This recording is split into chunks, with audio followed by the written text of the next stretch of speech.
Hey guys, Viper here and welcome back to another Destiny seasonal recap video. I was planning on making other types of lore videos, but it's really hard to do that when you only upload once a week and have to decide which video will be the best to upload at the time. Anyways, you're not here for the ranting, you're here for the recap. So let's begin with the earliest cutscene we got that gave us a look at what's to come in Season of the Worthy.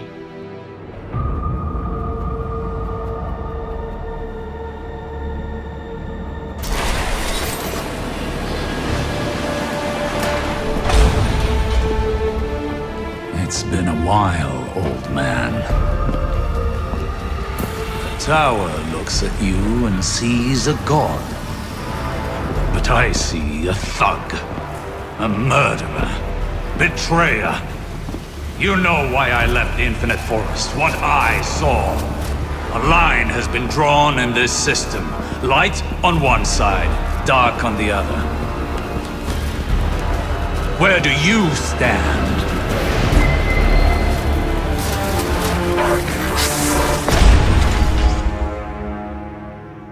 Before we move on, can we just address the fact that Osiris waltzed into Rasputin's court with a gun? Keep in mind that this is the same Rasputin that is in control of multiple war satellites. Multiple! What the heck is a single gun gonna do against that? I mean, sure, you could just unplug Rasputin's Ethernet cable and he'd go offline in seconds, but the AI once sent a warsat into a collision course with the Guardian because they annoyed him. The chances of survival are extremely slim here, man. Back to topic. Rasputin showed Osiris a map and gave him a set of coordinates that was located somewhere between the Kuiper Belt and the Oort Cloud. Osiris goes to check it out and comes to find a maw of sorts. What happens next is as follows. I am willing to overlook your past. Crimson light quivers, exhales, and surges in waves across bedrock walls at a quickening tempo. Deified machinations ripples in judgment. Trust doesn't come easily with you. Osiris' eyes wash in warm-eyed light. He remembers Saladin's words, remembers the names that were. He feels small again against the wash, alone. Osiris feels the weight of Rasputin's assessment. Rhythmic cipher crashes over him as it displays sling projections into maddening emotion. Osiris' face splits into golden multitudes to consume the information, eyes in all directions, searching for the path. Rasputin constructs a model of the system, highlighting an anomalous signal near the edge of Sol's influence. Osiris' mind sieves the data into manufactured purpose. He is led, never one to follow, with nothing left to chase. Oxidized dust scours the landing pad. Sagira greets Osiris as he exits the bunker and slumps into his jump ship. How'd it go? Better than expected. Did you say hi to Anna? She is busy. We have a lead. Osiris grips the flight stick. His gaze slips betwixt and between points of focus. Do we have to leave right now? Sagira floats into a sideline. I'm sure Saint would. Their eyes don't meet. We have a long flight. Sagira relents. The tone sharpens. How long? Kuiper or expands. Kuiper slingshot achieved. Course correction. Negative break line trajectory failure. Alert. Gravitational anomaly. Bow. Solar warmth peels away into guideless vacuum as Osiris skims across the heliopause. A hollow serenity bathes his face. What is it? Osiris breathes a sigh of relief at the sight of the anomaly. An answer. I feel strange. Sagira sells from her orbit about Osiris' shoulders, a voice crackling with interference. It might be best if you stay with the ship. It might be best if you had other ideas. Osiris grunts under his breath and cuts the engines. I won't be long. Course correction, negative. Break line trajectory failure. That's never true. Sagira scans the warping stillness. There's nothing in there, Osiris. No reason to worry then. Sagira narrows her iris at him. I can't even find a point to transmat you to. No matter. What are you trying to prove? Osiris affixes a visor to his helmet and clips a localizing beacon to his belt. With a hiss, his head swims in pressurizing atmosphere. It has to lead to somewhere. His helmet radio vies with interference. Sagira droops in disappointment. Does it? He looks through her, eyes sullen and heavy. He nods. A great maw yawns before them, wicked and soft. Brilliant, unfurling layers of opaque invitation. They drift. The deep comfort hums through her skin, breeding a resilient calm. A silent static stasis boiling away at the brim of consciousness. Collision alert, bow. Course correction, negative. Collision, imminent. The anomalous maw welcomes. It is a gullet, endless in hunger and death, that splits reality like petals opening to consume the sun. The depth warps. Sweet flavor spins through the senses. It cradles him, locks him in motionless descent, rocks away fear with warm recognition, stretches and wraps and cribs. Collision alert, starboard, bow, A-beam, radial, aft, bow, A-beam, port, aft, radial, port, bow. Course correction, negative, trajectory failure, collision, failure. It threads to space, set adrift beyond and before until there is only within a point, lone and stark amid the undulating expanse, distant at the edges and forward only deeper. Osiris, a wayfaring witness, a reluctant heir, a broken promise made true, a husk to fill a throne of sustenance, a share to prune the wine. A warden to vacancy, a mind elated and crestfallen, a sojourner of meaning ever seeking. He turns back. Sagir's light blinks from shaded canopy within his vessel. Starless bends weave and break through pools of luminescent memory. They flow to the point beyond. Point grows gaunt, and if he were to reach out, he would brush the walls with his fingertips. Osiris stands in dark, quiet comfort. He treads placid trim. He swims in depth, lined by pale rivers of white gnashing far below and above. He sends forth his echoes. Their sight finds no purchase in the gullet. They push the walls beyond his fingers and let stand only the path of want. They drift until no longer felt. The skeins neither snap nor remain. Before him the gnarled point softens and splits into a blooming cathedra. A metal seed laid barren in the bosom of the throne in a pool of light. A nexus. He plucks it from the pool. From its drippings spawn a rapturous light spreading through the enormity and ravenously washing over the gullet in increasing pace. Dark gives way to cold reflective alloy, to logic and formless calculus. The cathedra, overwhelmed by prediction, rings with dull mimic tone of congruence. They scream to Osiris his mind they crave, never to tire his unique causality. They would grow unceasing, death to death, forever. The path of want falls to assimilation. Osiris flees to the safety of Sagira's blinking light. The gullet quivers with reverberation that trails in his every step in sentient chromic glisten. He calls for her, to open the ship, to break the false light wave that besets his every step to. I'm glad you changed your mind. Sagira's shell shines a reflection across the cockpit as Osiris' jump ship rolls to face the sun. Ready to go? Equip a slingshot, jump lock, trajectory clear, green line. Sagira. He grips a cold metal seed. The sun hangs dim and distant in a sea of ink. Its waning glare burns the focus out of Osiris' eyes. Blind to all other points, they drift, engines humming in anticipation, vessel drenched in angular shadow. From this entry, there are two things that are obvious. This maw, whatever it is, seems to be associated with the darkness. This is evidenced by the fact that it mentioned the deep, which is an aspect or another name for the darkness that was worshipped by the hive. Second, it's entirely possible that Osiris has been compromised by the darkness. It's not certain, it's only possible.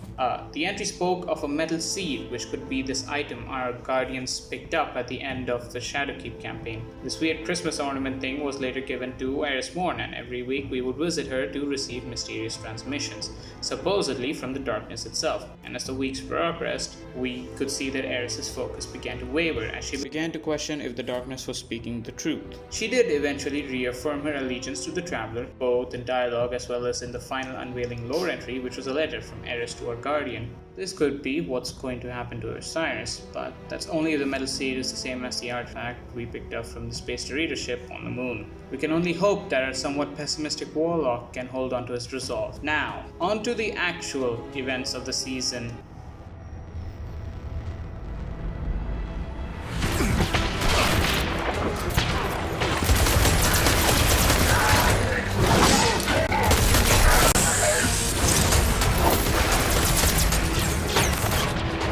Come in!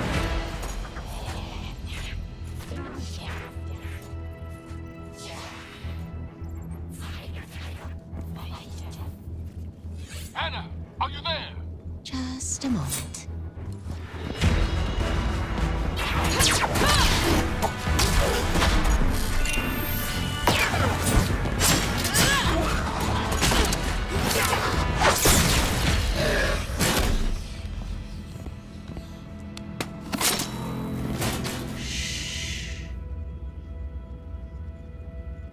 Anna, report.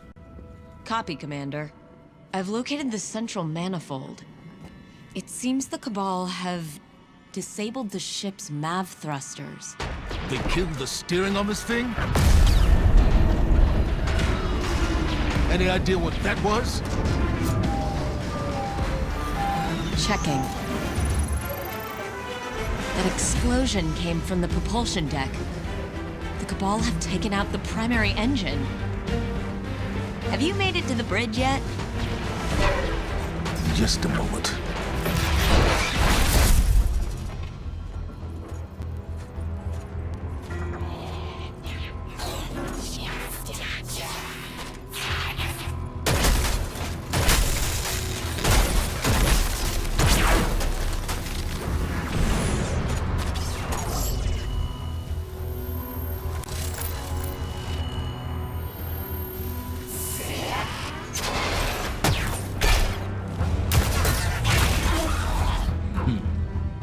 Now I'm on the bridge.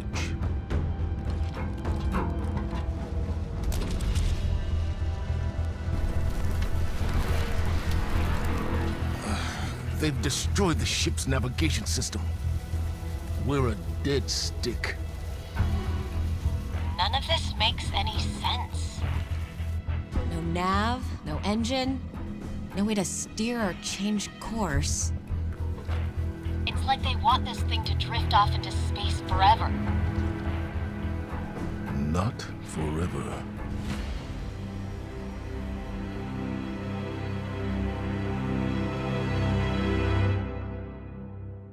As you can see, the Red Legion got pretty desperate after we wiped the floor with their trio of Scion sisters. Now their super secret fourth sibling named Amtech, destroys the Almighty aka Helios satellite aka Star Destroyer's navigation and propulsion system after making sure that the ship was on a collision course with the last city of humanity on Earth. Not that it matters where it was going to crash, since the thing has a wingspan roughly the same size as Mercury's diameter, so it crashing into Earth would be pretty catastrophic to say the least. Now this is the part where a post-apocalyptic civilization would begin to panic, because despite the fact that they're pretty well off, they don't have access to the weaponry their pre-collapse ancestors did, or so they thought. Anna suggested Rasputin could help, and while Zavala doesn't trust him one bit, I don't either. We didn't really have a choice. Across the system, 3 war mine bunkers began opening up over the course of 3 weeks. The first one to open up was on Earth, where we cleared out the bunker of fallen enemies before rendezvousing with Zavala and Anna, who helped Rasputin bring the bunker back online. We then proceeded to work on Seraph Towers alongside other Guardians to help Rasputin build more satellites. I'd go into more details about the activity itself, but everyone hated doing it, and so I won't. Now, when Rasputin finally allowed us to enter the third and final bunker on Io, most of us expected a repeat of the past 2 bunkers. You know, go in there, shoot the aliens, bring it back online, and then pat ourselves on the back for all the loot we've gotten. But no, we didn't get any of that. Well, we did get some loot, but what we did find was not aliens, but Zavala and Rasputin, for the first time, having a conversation with each other. I explained it myself, but again, watching the cutscene is probably better, so enjoy. Anna insists you understand the stakes. Convince me.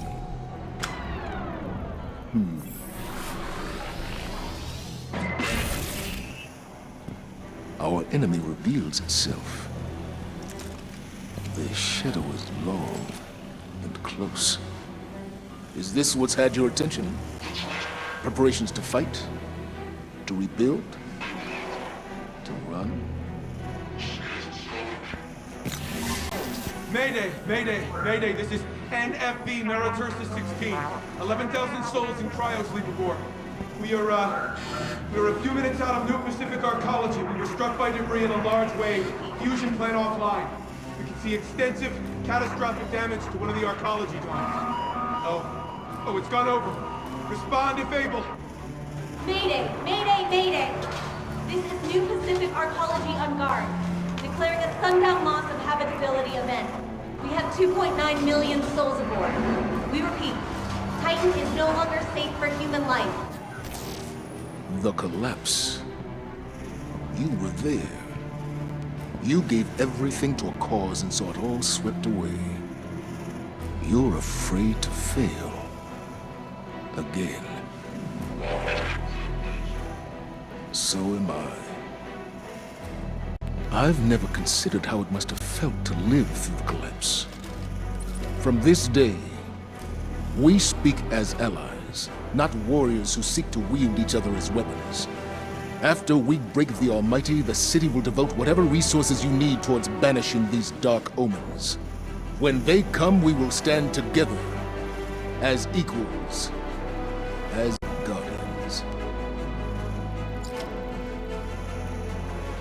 Now, before we move on, let us finally address the fact that the Space Doritos are finally here! Woo! Oh wait, I already made a video on that. Damn it! After nearly 7 years, we're finally going to go up against the supposed primary antagonist of Destiny. I've been pretty excited about, learning more about them, and when we finally got a taste of them in Shadowkeep, I freak out. But then they do the live stream where they reveal what's going to happen in, Beyond Light and Season of Arrivals. And then they said, oh yeah, we also have the expansions planned out for 2021, which is Witch Queen, and then 2022, which is called Lightfall, working title. But oh my goodness, they have so much cool shit planned already. I cannot wait to spend more money on this game. So, yeah. Anyways, as the weeks progressed, we began seeing more and more of these pyramid ships as they closed in on us. By the time the season came to a close, they had already arrived at Saturn. Now obviously this was bad news, and considering that there was a lot of that going around at once, Zavala decided to hold the Guardian Games, which is their version of the Olympics where the 3 Guardian classes compete to finally settle who is the best. That's a completely different can of worms. Just know that Titans won and got a very tiny statue near Zavala with their animal mascot being made in gold, while the other 2 classes had theirs made from marble or something. I gotta admit, Zavala really does have an knack for trolling people. I guess Cade really did rub off on him. Now after 3 weeks of another bounty simulator, we finally got back to more Seraph Towers. Oh, and we found out that Kayatl, Traitor's daughter of fanfic fanatic Callus, stole Zavala's shotgun from right under our noses. We eventually tracked it down but were unable to find Kayatl herself. We did kill a lot of Red Legion though. Eventually we spoke with Rasputin, who had summoned us and ordered us alongside fellow Guardians to complete 9 million Seraph Tower events. Oh shit! 3 million each for Earth, Moon, and Io. We somehow managed to fulfill that request with some aid from the architects. Bunchy. We were then told to kill 1,000 enemies using a shotgun, or kill 100 Guardians in the Crucible. Finished that too. That's when Rasputin invited us to the Moon Bunker and revealed the purpose of this strange quest. I'll play a recording of what happens for you to see for yourself.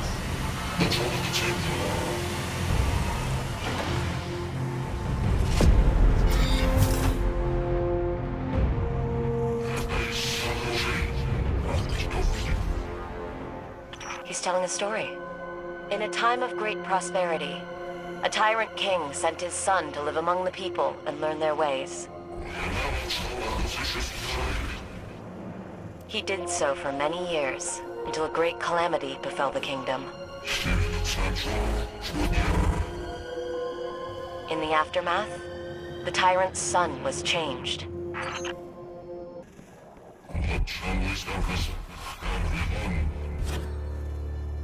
The tyrant's son turned away from his father and became a warrior. The tyrant chased his son across fields and mountains and oceans.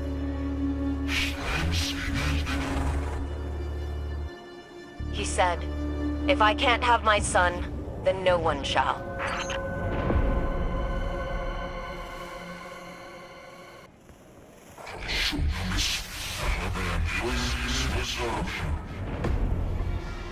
In the end, the tyrant used his son's love of the people against him.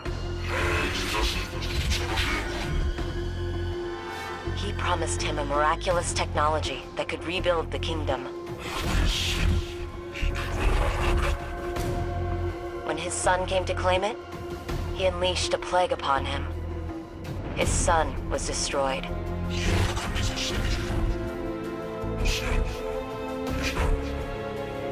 And the tyrant looked upon his tyranny and wept.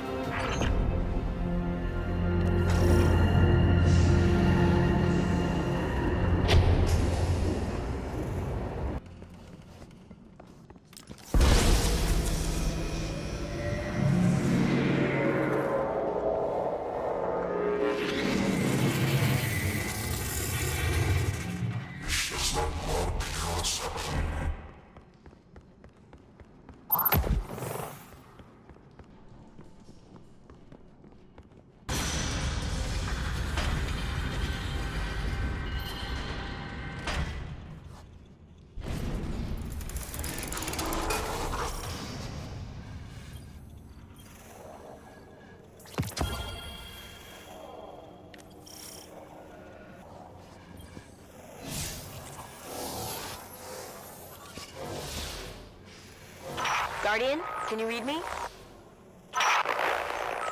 There you are. Comms cut out completely. You're in a really old part of the bunker. The signal's terrible. This place is like a time capsule. Where are we?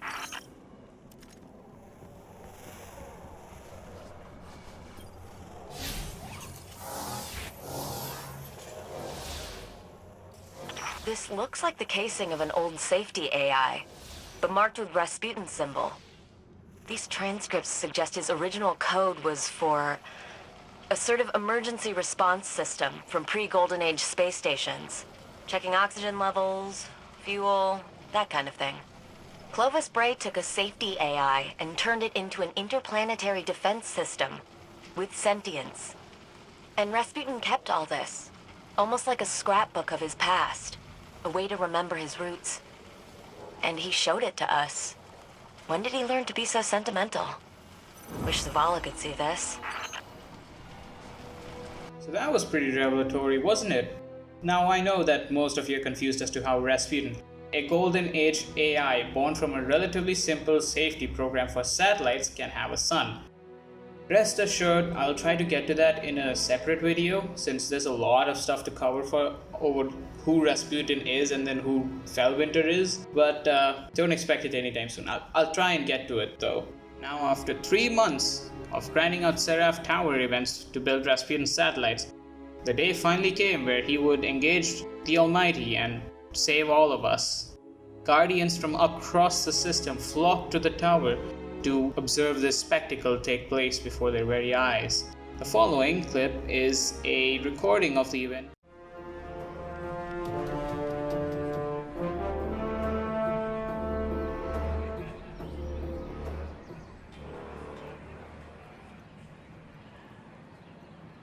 A little longer than a few minutes later.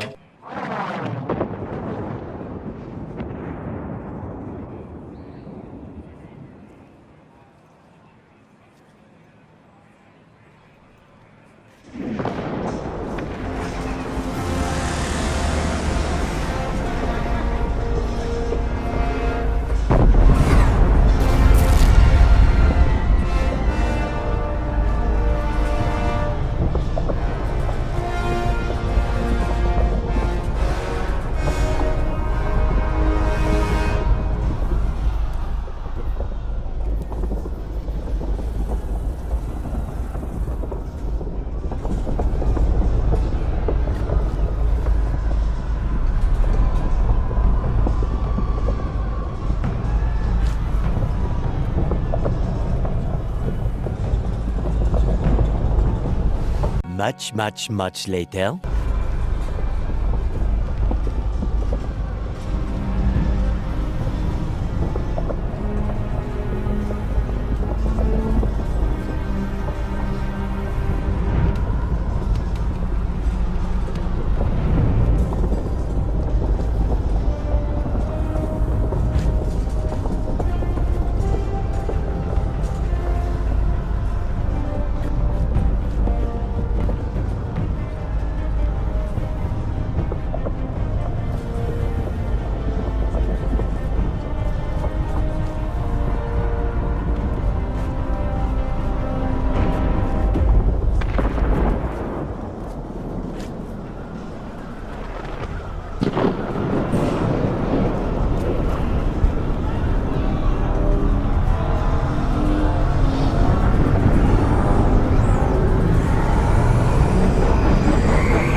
As we waited with bated breaths for what seemed like more than an hour, because it was, Rasputin's onslaught of what I assume were missiles finally destroyed the Almighty, but the explosion resulted in the Almighty's debris being scattered across a large portion of the northern hemisphere, with the ship's main body and what remained of its wings crashing into the mountains near our tower, as you all saw in the previous clip. Oh, and a small part of the tower got hit with debris too. Kinda wished it was ever worse, but it was kinda close, so I guess I'll let it slide this time. If you go and scan it, you get a cool emblem. I don't think you can get it anymore though, but yeah, might as well try. And with that, the last safe city of humanity was safe once again, this time with the aid of Rasputin. After the event ends, we have a little chat with Zavala, who reaffirms that with the Warmind's aid, we will not have to worry about the collapse. Cue to the point where Rasputin is shut down by the darkness. Zavala, you jinxed us! But that's all for this video, guys. Hope you guys enjoyed. Leave a like if you did, subscribe, and hit that bell if you haven't already, and I will see you in the next video. Bye!